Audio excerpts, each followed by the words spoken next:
তবে শুরু করছি আজ। গাছ আর মানুষের মধ্যে পার্থক্য কী থাকে? মানুষ কথা বলতে পারে এবং গাছ কথা বলতে পারে না।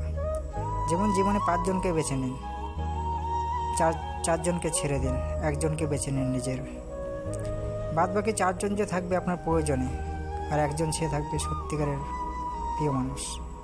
যেমন গাছকে রোজ আমরা জল দিই, তেমনি মানুষকে বিশ্বাস করতে হয় প্রতিনিয়ত।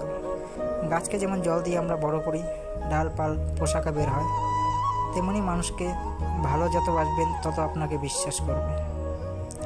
যদি আমরা গাছকে মাঝপথে জল দেওয়া বন্ধ করে দিই, তখন কি হবে? গাছটার আস্তে আস্তে ভিতর থেকে ক্ষয় হতে হতে গাছটা শুকিয়ে পড়বে।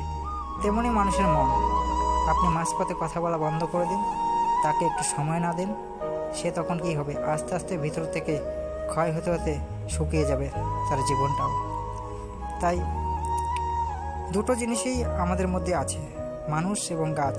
গাছ আমাদের অক্সিজেন দেয়, মানুষ আমাদের যত ভালোবাসবেন, যেমন গাছকে আপনি সময় দিবেন, তেমনি মানুষের মনটাকেও একটু সময় দিবেন। দুটো জিনিসই সমান, কোনোটাই ছোট নয়। গাছ কথা বলতে পারে না, আর মানুষ কথা বলতে পারে, এটাই বাস্তব। গাছকে যখন আমরা কেটে ফেলি, গাছটার কিন্তু অনেক আঘাত লাগে। তেমন কোনো মানুষের মন ভেঙে গেলে তেমনই গাছের মতনই মানুষের মন ভেঙে যায়। গাছ কাটলে চোখ তার জল বের হয়, কিন্তু মানুষকে আঘাত করলে তার চোখ দিয়েও জল বের হয়। তো গাছের মধ্যে মানুষের পার্থক্য কী থাকে? কিছুই থাকে না, দুটোই সমান। গাছ যদি কথা বলতে পারতো তাহলে সব কিছুই বলে দিতে পারতো, আর মানুষ তো কথা বলতে পারে। তাই ছোট্ট থেকেই মানুষকে বড় করা হয়, যেমন গাছকেও বড় করা হয় ছোট থেকে বড় হয়, এবং মানুষকেও বড় করা হয় ছোট থেকে। তাই লাইফে 5 জন বন্ধুর মধ্যে 1 জন বন্ধু বেছে নিন, আর বাদবাকি 4 জন যে থাকবে আপনার শুধু প্রয়োজনে আপনাকে কথা বলবে, আর কোনো নয়।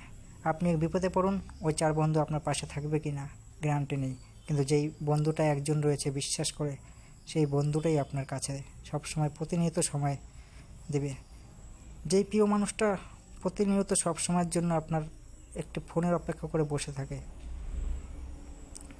একটি কলের জন্য, আর বাদবাকি 4 জন প্রয়োজনে শুধু টাইম পাস করার জন্য আপনাকে বিরক্ত করবে, ফোনে কথা বলবে, এটাই বাস্তব।